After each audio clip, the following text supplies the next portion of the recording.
The Fantasy Footballers Podcast with your hosts, Andy Holloway, Jason Moore, and Mike Wright. Welcome to the show. It is Wednesday, September 9th, and we are the Fantasy Footballers coming to you live from the Fantasy Footballers studios. As live as you can get on a podcast. Right, yeah. If you're in here, it's live. Hey, Bob. I am alive. Watch out for that car. Oh, I see what you did. Yeah, it took us both a while to catch on. They're driving in their cars, and it's coming in live, and you saw Bob. He almost crashed. Yeah, check your blind spot, Bob. Yep. Welcome to the show. We are back again. This is the Fantasy Footballers Podcast. Andy Holloway joined with Jason Moore. Howdy. How's it going? And Mike, the Fantasy Hitman, right? Hey. We've got a good show for you today. If you heard that little drop at the beginning of the show, that means we have a professional athlete on the show today. Yes, and his do. name is Nick Mangold. He has a beard. He's a golden man. He has a beard that is most wonderful. It is worthy of handsome fancy. If Rumpelstiltskin could weave a beard made of gold, it would be that beard. It would be Nick Mangold. Wow, Mangold. Oh, I see what you did. Like it. It is Nick Manbeard. Nick Mangold on the show today. No, that's super exciting. We talk about centers all the time, so we're going to talk about some of the roles that a center plays on your fantasy team, and we're going to get into the New York Jets and talk some of their players, which I think people don't. I mean, we really don't know what to expect. You know, new offense, Chan Gailey, new head coach, new quarterback, new wide receivers, and so don't sleep. No. Same old Mangold. No sleep till Brooklyn. Yeah, so or wherever they play. We have a great show for you today. You can follow us on Twitter at the FF Ballers. Week 1 is almost here. You can go to the website, thefantasyfootballers.com, click the submit a question button, send us your questions. Today is a Nick Mangold and a mailbag show. So we're going to be answering tons of Week 1 questions. I'm super excited about that. What else is going on, guys? The NFL starts on Thursday. Tomorrow, I love you. Tomorrow. I was going to let it go as long as possible. It's only a day away, fellas. Because I wanted to be able to cut that up and then listen to it anytime I wanted. Very good, Jason. That's very nice. What else is going on? You can follow us on YouTube. All the shows are on YouTube, and we're broadcast on the Fantasy Sports Network. So if you have one of the cable networks that picks up the Fantasy Sports Network, you also have a Roku or Amazon. What are those called? Fire Stick. The Fire Stick TVs. Yep. Xbox. It's on Xbox too, so there's a lot of places you can watch it there. You can find us on Facebook, facebook.com/thefantasyfootballers. And don't forget to subscribe on iTunes, because then we appear in your pocket every day. Like a wallet. Unless you don't keep your phone in your pocket, in which case we do not appear in your pocket. Which we probably shouldn't with the medical issues that will appear in about 50 years. But If we go into people's pockets? He's saying that phones shouldn't be in pockets. This is the proponent of the man bag. When we all have leg tumors. Well, not you, Mike. Okay, so I'm going to go really left field here, but do you guys remember the Indian in the cupboard books? Yeah. Oh, I love those. Because Absolutely. That's what I pictured when I thought of us getting in somebody's pocket was the little Indian in the cupboard, which we'll see how many of our listeners have paid attention to that part of the show. Hashtag cupboard. So let me take a minute to talk about one of our sponsors here, Stamps.com. Very practical. We send out a lot of gear for the Foot Clan all of the time, and so we don't have time to go to the post office. And so Stamps.com basically takes care of that issue and more. You can do anything that you can do at the post office, you can do on Stamps.com. And they are the better way to ship postage. That's what we use. We signed up with them. We use them to send out all of our gear. You can buy and print official U.S. postage for any letter or package right from your desk using your own computer or printer. You even get the same discounts or better discounts than you can find at the post office. So Stamps.com is also more powerful than a postage meter at just the fraction of the cost. You can save up to 80% compared to using a postage meter. So if you're a small business owner out there, this is going to save you time. This is going to save you money, which makes Stamps.com a great partner. Right now, okay, here's the special offer. Right now, use the promo code FOOTBALLERS on Stamps.com and you get a free 4-week trial. And that includes a $110 bonus offer, a digital scale, and up to $55 in free postage. So do not wait. Go to Stamps.com. Before you do anything else, click on that microphone on the top of the homepage and type in Footballers. That's Stamps.com. And footballers. Let's get right into our interview of the day. Let's talk to Mangold. You talking to me? The fantasy footballers are now joined by professional NFL center Nick Mangold. And Nick Mangold is teaming up with Prilosec OTC to fight more than heartburn. Why don't you tell us about this, Nick? Yeah, we get to fight more than heartburn with fighting hunger. And we teamed up with the Taste of the NFL to provide 1 million meals to food banks around the country. And you can join in on the fun of fighting hunger by going to youcan'tbeatzero.com and go on there. You can sign up, win a trip to the Super Bowl, and also donate to your local food bank. So it's a win-win situation. Yeah, that's fantastic. It's a great cause. You're helping people. YouCan'tBeatZero.com. So let's ask Nick a few questions. So, Nick, we actually we're a fantasy football show, and we talk about the center position, I think, more than most because we understand how important a center is to an offensive line. But can you talk through all the responsibilities that a professional NFL center takes care of? Shoot, I think we'd need like a full year to get all that in there. We'll take the cliff notes. No, I think the biggest thing is that you believe yourself to be the quarterback of the offensive line. So you got to let everybody on the offensive line know what's going on, and you work closely with quarterback, especially in protections and run game of who's designated as the players that we're trying to block up, and you have to get that communicated across the board, and all that has to be done in the handful of seconds before we snap the ball. So there's a lot going on that a center gets what I believe the fun responsibility of doing. Yeah, and we have why we love centers is because a good center means a good running game, and something that fantasy players have become kind of obsessed with, and our ears seem to perk up with it. When we hear the term zone block scheme, for some reason, zone block scheme, we just, that's fantastic fantasy production. But can you talk about just briefly the differences of a zone versus a power scheme for the people who don't know? Yeah, so zone, the idea is that you're not particularly blocking a man, you're just blocking in the general direction, and whoever is in your way, you take him. And it takes a little bit more coordination across an offensive line to get that accomplished because you don't want to leave a guy unblocked. But when you're pretty effective at it, it gives you good running lanes and good creases. So, in your opinion, is there actually a better scheme for running back production, or can we put this to bed that it doesn't matter? It doesn't really matter. It all depends on how things get blocked. I've never heard of a coach draw up a play that he's planning only to get 1 yard on. So it all comes down to the execution. You can do a man gap scheme, or you can do a zone blocking scheme. But if you don't execute properly, then it's not going to work. Yeah, that's a great tip for all the fantasy people listening. Let's leave the zone block hype to sleep.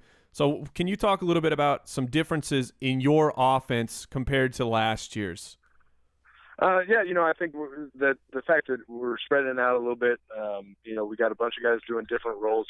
And I think that Chan calls, it's been interesting seeing how Chan calls a game, and I'm looking forward to these real games to see, what we can get accomplished, because I think we can do some good things. Yeah, and we are very excited for him up in New York as well. So in your opinion, do you guys still identify as a running team, or you think you're a more balanced team? What's the feeling up there? Well, I think our biggest thing is we want to be a winning team. And so I know for us up front, we don't care if we run it 50 times or we throw it 50 times. If it gives us the W, we're going to do it. So we've heard the rumors that Chris Ivory has been working on his passing game. Chris Ivory is a guy that we like a lot here on our show for to be a good fantasy producer this year. Is there truth that he has been working on his passing game and that he might be more involved in that this year? I don't know exactly what he's been working on, but I can tell you, if I had a fantasy team, I'd have him on it. He's running as fast as I've seen him, since he's come to us at the Jets, and he still has good strength and downhill ability. And so I'm pretty excited to watch him work this year. We love Ivory. I'm just reiterating, people. We love Ivory this year. We think he'll have strong production. Now, a question for you. You can't name yourself, so there's no cheating on this. Besides yourself, who is the best center in the league? Ooh, that's a tough call. There's such a great group of centers right now, spread out throughout the league. One that I really enjoy watching him play is Ryan Hilton in Carolina. I think he does a fantastic job, and it also helps that he's pretty good guy too. Yeah, and we like Jonathan Stewart as well, so that seems to jive quite well. And so I want to confirm this, Nick. You still have your beard, right? Of course. Good. Well, I just wanted to confirm. So because I am a very bearded man myself, and this is something that I've been struggling with. Who has a better beard, you or Ryan Fitzpatrick? Well, see, here's the thing, and I think being a bearded man yourself, that you will also come to realize that it's not so much who has a better beard, it's just the appreciation of great beards. And I think when you get to that point, you really enjoy the beard experience that much more. That is a highly diplomatic answer, and I approve. Is Fitz, is he growing it out? Or because he shaved it all off last year, and I got a little bit sad. Is it coming back? Yeah, well, he actually shaved it back in the spring, and amazingly, it's back to full force. He's got the quickest growing beard He's I've ever seen. Full mountain man. Yeah, so it's pretty impressive. All right, so back to the NFL. Not that NFL players need extra motivation, but when you're lining up against the Bills and your old boss, how's that going to feel? You want to beat him pretty bad, don't you? It's going to be interesting just to see. I've been able to go up against this defense for 6 years in practice and training camp and everything, but now to see it out and about, in a real game, it's going to be definitely a bit odd for me. But just like every other game, it'll be fun to be able to be out there. And after you win, you will march up and say, "In your face, Rex, is this true or false?" Probably false. Oh, okay. So a show that we talk about a good bit because we are big fans of Hard Knocks on HBO. We know you guys were on. Can you talk a little bit about that experience? Did you enjoy it? Was it invasive? Because we've heard teams don't want to be on the show. So your personal experience, how was it? My personal experience, it was fine. There was a lot more going on that training camp. But at the same time, you knew where you could get away to and how to get away. And I think coaches don't like it because they don't like anyone around other than other coaches and players. So it's always interesting to see, what teams get picked and how they react to it. So let's and back to the Jets. Behind Chris Ivory, can you talk a little bit about Bilal and Stacy? How are they doing with the offense right now? Oh, they're doing really well, and I think BP is one of the most underrated backs that I've been around.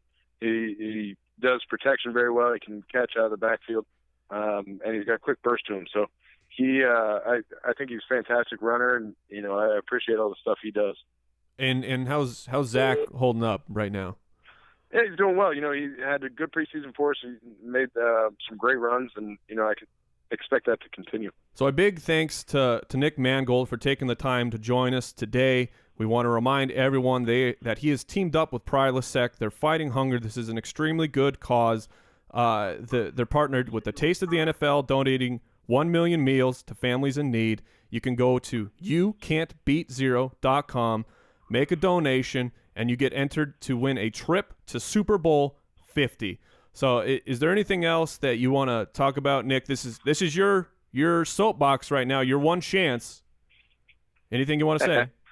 Yeah, and for fans who upload a picture of their home gating party, can get an extra chance to win in the sweepstakes there. So it's a great opportunity. It's a great win-win for everybody, and I hope everyone enjoys it.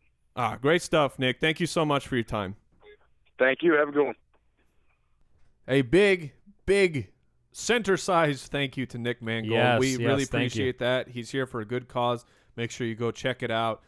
And before we jump into the mailbag, I just wanted to talk a little about our sponsor, TopHuddle. They have a new app that you can collect digital cards. Do you remember when you were a kid and you collected football cards? One of my most prized possessions when I was young was a Tom Tupa card. Oh, you guys remember Tom Tupa? I do remember Tom Tupa. Tom Tupa, the punter. Quarterback and punter at one point of his life. I treasured that thing, and you can get that experience now digitally with the Huddle app. They feature officially licensed NFLPA digital cards. You can collect them. Not only can you collect them, you get the magic of opening a pack which is just a triumphant experience. And and you don't just collect them. You get to trade them with your friends. You can swindle your friends, not just in fantasy football, but in card collecting as well. Yeah, that's one of the best part about card games is trading. But it's not just card collecting and trading. You can actually play the cards that you have like a fantasy football style game. You get points for when you play the cards, and you actually collect points. Over 300 million Topps digital packs have been opened in the last 2 years, so it's like a pack a second. So if you're a football fan, especially if you're a fantasy football fan, which I hope you are listening to this show, this app is a must-have. Download it for free in the App Store or Google Play, and you get 10 free packs to start. It's a fun game. Apps TopHuddle. Topps Huddle. Topps Huddle. All right, you know how many Joik Bells I own? I have like 500 Joik Bells in there. I imagine you're I'm trading just collecting for them all nonstop. Joik Bells from everybody all else. the Joik Bells. If you open a Joik Bell, give it to Andy. Isn't it exciting that we get to kind of see that whole backfield come to a head? I got to be honest, I'm a little weak-kneed about it. Are you? Yeah, because, I mean, Abdullah is a great talent, and I think he's going to offer fantasy value regardless of Joik because he might, a lot like Spiller has in the past, he doesn't necessarily need a ton of opportunity to maybe break one or two long ones. And if Joik does waver a little bit, he's going to run away. Did you hear the news, though? Ameer Abdullah is third on the depth chart. Hey, Theo Riddick got tons of work in the preseason. Yeah, it's Abdullah. I'm not. That was a sarcastic. I'm not scared of Theo Riddick. Hey. Abdullah. Joik. All right, we're going to spend some time in the mailbag, so let's do that right now. Mailbag. We should have recorded Nick Mangold singing that part. Oh man, Yeah, we dropped the ball on that. I wonder if anybody would actually do that for us. that's what I should have gone with. Oh, Yeah. that would have been good. Do you want me to read? No. All right, so Redrop. hey, we have a lot of questions we want to answer. People have been sending them in. Most of these are week one questions, which makes sense because we're in week one. So you guys ready to go? You ready to answer some questions? Look at this first week. Let's do it. All right, Ryan in New York City. New York City. He said, hey, guys, I'm in a half-point PPR league. For week one, who should he start at his flex spot? Gio Bernard or Kendall Wright? What do you guys think? That's a pretty narrow choice there. I will tell you what. Kendall Wright is a guy that I feel like I'm going to be disappointed that I do not own. I have 0 shares of Kendall Wright because he burned some people last year. He just is not a sexy pick. The Titans aren't the offense that you really want a piece of, but he is Mariota's boy. He is going to dump the ball to him often, frequently, nonstop. Yeah, but they got to go up against Tampa Bay this week, Mike. The Tampa Bay Buccaneers with their all-star defense. I would go in this situation, Kendall Wright. I actually have him listed this week as a wide receiver 2. He's the last one. My. He's 24th in my ranking. Don't you have Tampa's defense ranked really high this week? I mean, just to, No. Well, call you out on that one. Yeah, Don't you have him at like 5 or honestly, 7 or something? Here's the truth. You've got the first pick in the NFL draft against the second pick in the NFL draft. Okay, so neither team is very good. So you've got good options on defense and offense. It's just a matter of who's gonna take it. But Kendall Wright is going to be the main target. So you guys are both Kendall Wright? I have Kendall Wright at 27 right now. Yeah. So correct. Okay. 3 All right. spots, I'll take So Wright. Tommy Pastrami in the deli counter. Wait, hold on. That's what this one comes in from Tommy Pastrami in the deli counter. Pastrami is an underrated meat. Yeah, it's delightful. We We haven't talked enough food lately, so. No, now let me ask you this question. Have you ever had I believe it's called a New Yorker. Yeah. It is a pastrami, but instead of sauerkraut, like a Rueben, they put coleslaw on it, and it is a delight. Sounds like an upgrade for to your me. mouth. Yeah, Coleslaw I agree. over sauerkraut. Yeah, I'm not a huge sauerkraut guy. You're not a huge coleslaw guy either. But here- No, So- that's true. So you get it done. You get the pastrami, and you get the coleslaw, and it's got the crunch. And yeah. Well, we'll see. Maybe you'll get one. All right, I got to go to lunch, guys. Maybe you'll get one like mailed to you after we answer this question, because that'll taste delicious. That coming in the mail. Moldy. All right, Tommy Pastrami wants to know. He said he's looking for an option to slide into his second wide receiver spot. His choices include Allen Robinson, John Brown, Terrence Williams, or Jarvis Landry. So he has good options. Half-point PPR. Half-point PPR. So who do you slide in there for week one? Jarvis Landry would be my answer. I think he's got a great matchup this week. He's going to get peppered with targets as well. And there's not very many people I like more than Landry this week, so that would be my answer. I think the answer for me might be Robinson a lot of weeks, but I will agree. This week with the matchup, Washington, I'm going to go Jarvis Landry. Yeah, right now they're very close on my rankings. I have Robinson slightly ahead, but I think I like Landry more, so I'm going to make an adjustment. So I'm going with Landry. Yeah, so the thing that's hard with Landry is that we all like him, right? We all think Landry is a really good player. He's a swell guy. But he didn't, especially obviously in standard leagues, but he didn't put up like a big fantasy season last year. So this is not par for the course for him, our projections. This is more like saying he's going to solidify and improve. Yeah. So, and I think that is what will happen this year. Right. I think he will take a leap in that offense the second year.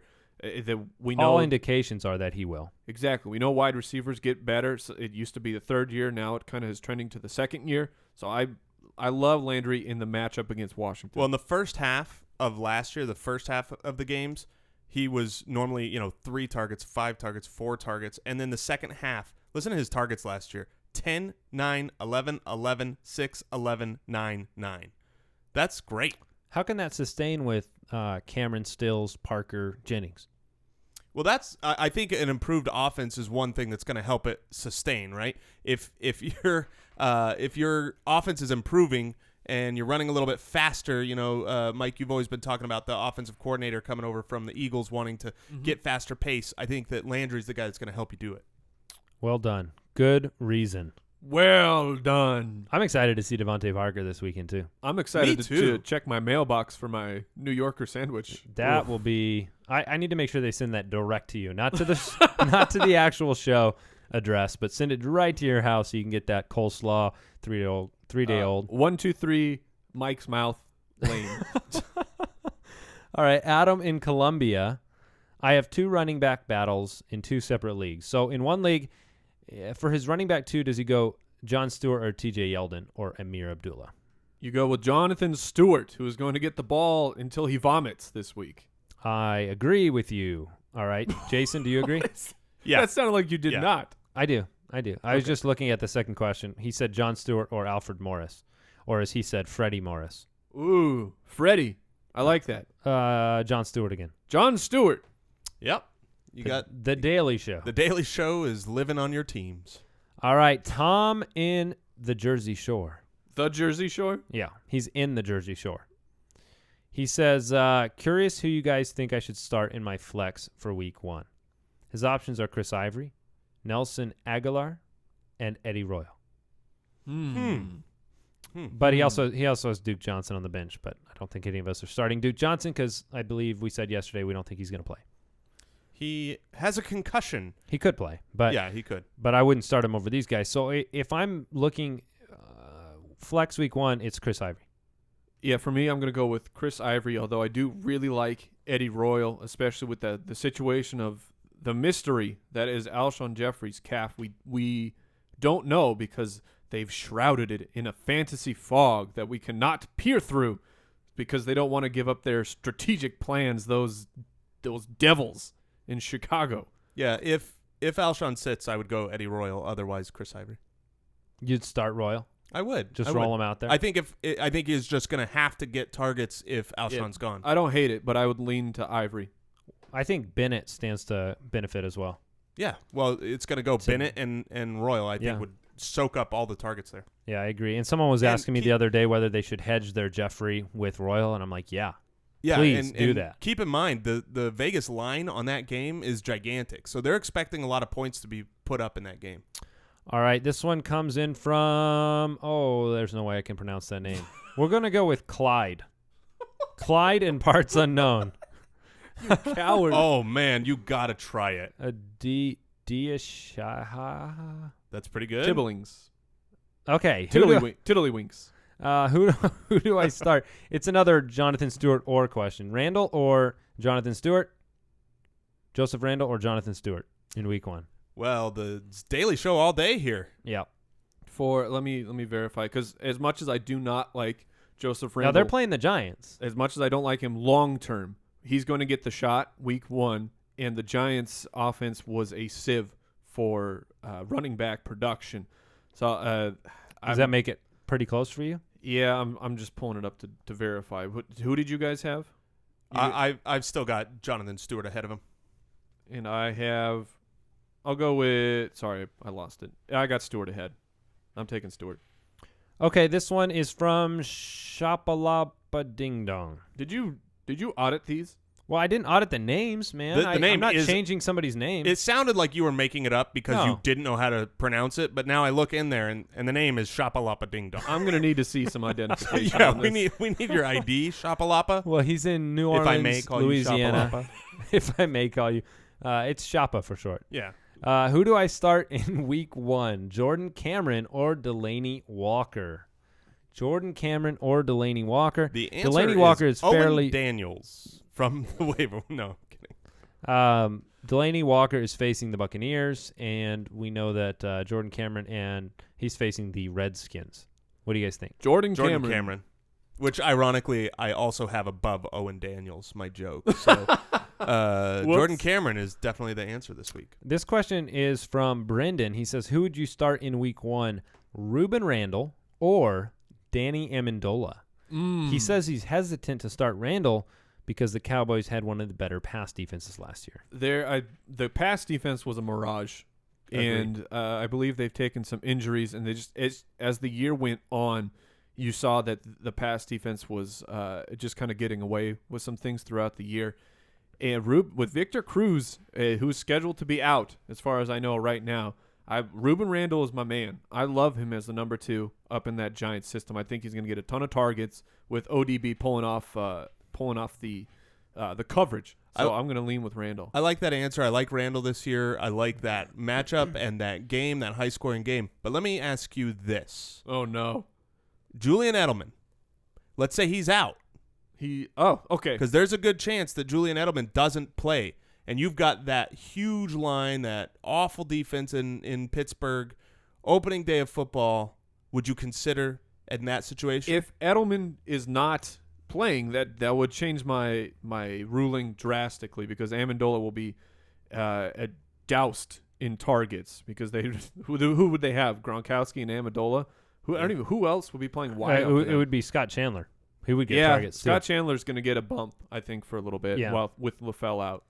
So that might be one of the reasons if their offense is in that situation where we don't know where the targets are going, to maybe not be quite as high on Brady as we think. Dion Lewis. Yeah, well, who knows? And that's the problem with the I Patriots. do not know. I'm not going to pretend to know.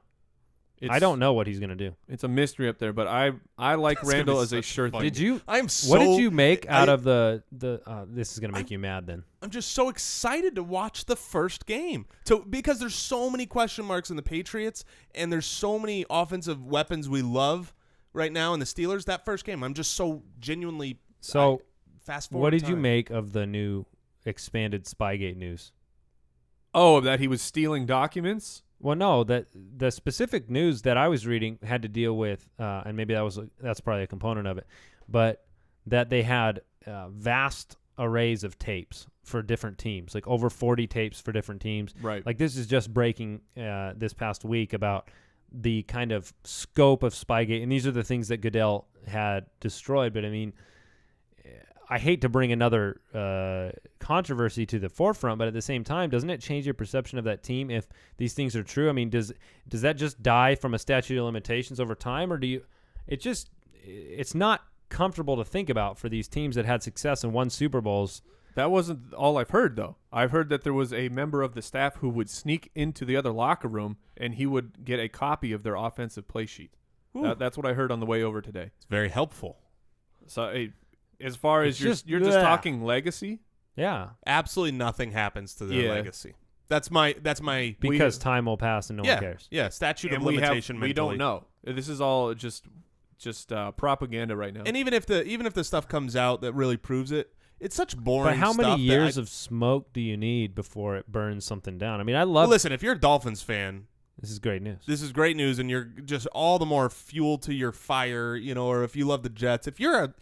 There's a lot of people out there that hate the Patriots. I would say a good amount of people, and this is just so much more fuel to that fire. But everyone else, I don't think this is going to change anyone who likes the Patriots to think, oh, that their image is too sour for me. Well, and I'm not saying it with any sense of like, we don't know what the truth is, right? These things are rumors, and it makes for a really great preseason story, and we don't know all the information. And I like the Patriots. I think the Patriots fans certainly hate having these things surround them for weeks and years on end, but it's just kind of a sour thing when there were things that took place. Yeah, but it's like in college when they tried and strip the championships away, like from from Calipari of his basketball. Like, right. Oh, it didn't actually happen. Yeah, it did. I watched it happen. Yeah. I don't care about your record book. I saw it happen, and it's the same with the Patriots. They have a bunch of Super Bowls. They'll always have a bunch of Super You Bowls. can't take them away now. Yeah, Belichick will use anything in his power to win, even if it's dirty. So let me ask you, Andy. You're an upstanding man. That is true. Would you want Bill Belichick as the long-term coach of your team? Because I can tell you for sure my answer is yes. Yep. All right. We'll blame somebody else. We'll blame all the equipment guys. The dispute has been put to rest. We'll blame the ticket people. That's a perfect question. Do you want Belichick as your coach? You darn yes, right I do. You do. Yeah, but why do I want him? Because he wins. And Yeah. why does he win? Who cares? Oh, He wins. Jacob in Irvine said he loves the show. He says we're awesome. He's been listening to every single podcast this year. Thank you for that. Is Chris Ivory a viable RB2 in a 10-team standard league? Nick 10-team Mangold. league. Nick Mangold just told you. He said I would draft him, and you know what? Nick Mangold, while he's going to back up his teammate, he's one of the top centers in the league, and we have just tons of evidence that supports if you have a great center, you can have a good running game. Here's the thing. Mangold didn't mince words about Ivory's talent. He kind of just gave the political answer when it talked about Zach Stacy. Right. Yeah. Right? So, I mean, it should tell you something. I think we've all seen it with our eyes. Much like Ingram last preseason, Ivory looks good. Like he's making plays consistently. It's not one or two plays. So I'm excited to see what he's got. And I think and Jason he's an RB2 for me in one of Jason my has leagues. brought this up. He was an RB2 last year with Chris Johnson siphoning about half the carries. So there's no Chris Johnson. There's no Bilal Powell will come in for some third downs, but Zach Stacy is not going to take work away from Ivory. He's going to be on the field a little bit more this year. Adam in KCMO, I guess that's Kansas City, Missouri, but it was all put together like some kind of brand or something. KCMO, he said, I have A.J. Green, T.Y. Hilton, Eric Decker, and Golden Tate for 2 spots. He also has, he says A.J. Green is clearly a start, which I think we all agree. So this week specifically, Hilton, Decker, or Tate? Hilton, Decker, or Tate? He's also a supporter on jointhefoot.com. So thank you. Thank you. Yeah. Thank you for supporting the show. We've got quite the community building up over there, by the way. Oh, honestly, it's awesome. If you're over there, you know how awesome it is. Everybody's answering everybody's questions, having a great time. We're answering questions. It's a place to be. Join the foot. So the weird truth about this is if you are concerned about Hilton, I still like him. He's the number 1 for the Colts. I think Andrew Luck finds a way to get in the ball. I think Eric Decker is a very sneaky play this week as they take on the Cleveland Browns. And we know that Brandon Marshall is going to get the Joe Hayden experience. Now, Brandon Marshall is a receiver who can beat that, but I think it's a safer bet to say that Decker will see some more targets this week. So if you want to switch it out, I would go with Decker. That is exactly my thoughts. All right, this next one comes in from Alex in North Carolina. He says, please help me figure out who to start at my wide receiver 2 spot. So, and he has Hilton as well.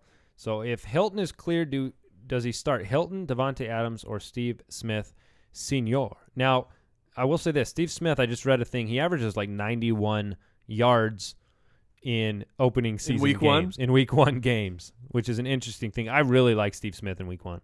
Yeah, I do too. I'd probably just start Adams and Smith and avoid the injury cloud because I think those 2 guys are good enough.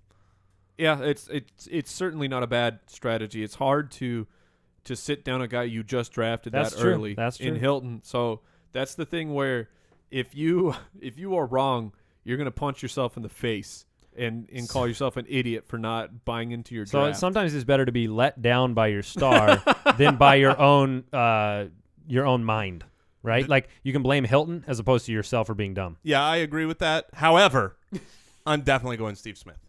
Really? Yep. I really am. I think Over Adams? Devontae Adams is in the mix. No, I'm going Devontae Adams. I forgot about Adams in there. I honestly rank them Devontae Adams, Steve Smith, T.Y. Hilton for the Week 1 matchup. That's my personal order. You can check it on the website. So here's a funny question from Casey in Arizona. Should he consider dropping Joseph Randle or Tre Mason to pick up Fred Jackson? Now, the caveat is he has Lynch. Okay. Was Tre Mason was on there? Yeah. That's tough. You definitely don't drop Joseph Randle. Not at this point. Yeah. I would drop Tre Mason to pick up Fred Jackson if I owned Marshawn Lynch. Yeah, so long as you don't need Tre Mason to start the first couple weeks, if you don't have like Le'Veon Bell and Arian Foster on your lineup where it's like, I've got to have somebody starting now, that's the only reason that Tre Mason has value. So I would if that's not the case, then yeah, I'd rather have FJax. I would not drop Tre Mason. I think Tre Mason will have a pretty decent value as long as he comes back from the hamstring injury. The reports on Gurley, we don't know exactly what's going on with Gurley, but Could be week 6. The last thing I read is he might get some carries before week 6. Yeah. Which is not inspiring, and that says Tre Mason is going to get a workload, and I think Mason has value throughout the year. It's a fair point. And I don't necessarily see Fred Jackson as the handcuff. If Lynch goes down, I'm not sure that Fred Jackson will be the guy. I think Rawls might be the guy to take the early down work. I feel like I wish I could water bet that, and it's not something that makes a good water bet, but I think that's I would if I could, but you're I can't. not too high on FJax, but I think no, Andy and I are both love higher. Fred Jackson. I think Fred Jackson has value standalone. Why wouldn't he be the guy? A Because- 1-year deal who's been an established starter versus Christian Michael hasn't found the field in 4 years. Who can pass protect? Who can bowl pull? Yeah, he'll still bowl get people over. He'll still get the third down work. Conditional water bet Yes. if Marshawn Lynch goes down. Dan in Delaware, we'll move on. It's okay. Yeah, I'm in Delaware. So I unintentionally ended up with 4 Dolphins on my team, says Dan. Tannehill, Lamar Miller, Jarvis Landry, Jordan Cameron. He is starting Tannehill and Cameron, but not sure whether to go Lamar Miller or Jarvis Landry for the flex position. These are my best 2 options, and he likes Landry in PPR, but Miller should see a lot of touches. Yeah. If it's me, I go Lamar Miller because you're playing Washington, and he has the guarantee of those touches, and the touchdown potential is higher for him than Miller to me. Higher for him than Landry for me. I think Dan in Delaware, you probably want to make some trades because Don't live and die with the Dolphins alone. No, I think they're going to be great, but you can't have the quarterback, the running back, and the wide receiver and the tight end. Oh man, Dan, Gross. Dan. Yeah, you got to pay attention to your roster. It's not a good enough offense. However, they've got a great Week 1 matchup. I don't think there's a good enough offense in football where I'd want all 4 of those. Yeah, that's I true. agree. Yeah, I don't right? want them all. Right. Yeah, no, I think that's right. However, you have to start Lamar Miller. Lamar Miller's going to be the top 5 running back this week. I mean, to not put him in to me is crazy. Wow, Jason Moore, number 2. I know. Yeah, it's a tough call, but I think I'd go with Miller. All right. Somebody want to read this next one? Does anybody have it up? I sure do. This is Curtis in Toronto, Canada. Hello! Enjoying the podcast. Standard League, my options are Doug Martin, Chris Ivory, Marcus Wheaton, Nelson Aguilar, or Steve Smith-Senor. Which one do I start? That's a lot of names, so I will read through them again. Doug Martin, Chris Ivory, Marcus Wheaton, Nelson Aguilar, Steve Smith. So let's put like 2 or 3 in order for him at the top of that list. For me, it is Ivory, and then it is Martin, and then it is Steve Smith. Doug Martin, I think, is my sneaky deaky man of the week. I think he's going to have a huge game against the Titans. Okay. Yeah, so you take him above Ivory? Okay. Yeah, you've got him at number 7 on the RBs. And while I don't think he's that high, I have him, I believe, 2 spots ahead of Ivory. So I would go Martin, Ivory, Senor. Okay. So we have time for one more question on today's show. This one comes in from Richard in Edmond, Oklahoma. He said, I have Jeremy Hill and Mark Ingram as his starting running backs.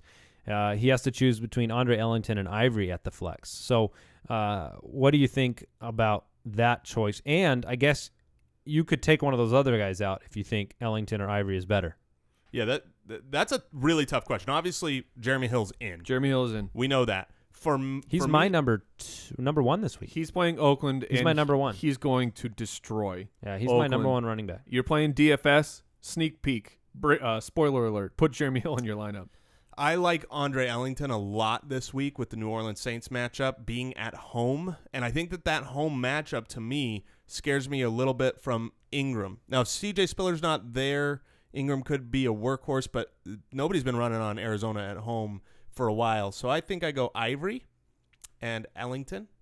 I'm gonna go with Hill, Ingram, Ellington as of now. I can agree with that. Well, I just really like Ivory this week too. That is a tough one. Yeah. Between Ivory and Ingram, I don't think you're going to make a mistake. Yeah, I We'll like put it this Ivory. way. I like Ivory more than Ingram. If you were to this make week, a so. mistake on one of those two guys, I'm switching. I think it Yeah. would be. Yep. I'm going Ivory. I double checked my rankings, which those have put real heavy thought into, not just quick off the head, and I like Ivory. There you go. Okay. Yeah, I like Ivory a lot this week. Make sure you do check out our Week 1 rankings. We'll keep updating those as news and information breaks.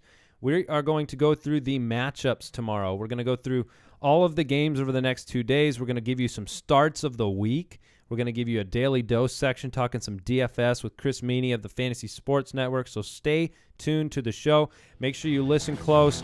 We've got a lot of good stuff coming up. This is when you win your season during the year. On our depth chart, I think we can agree that Jason's third, right? Aww. Goodbye. Fred Jackson? Thank you for listening to another edition of the Fantasy Footballers Podcast. Don't forget to visit us on the web at www.thefantasyfootballers.com and follow us on Twitter @TheFFBallers.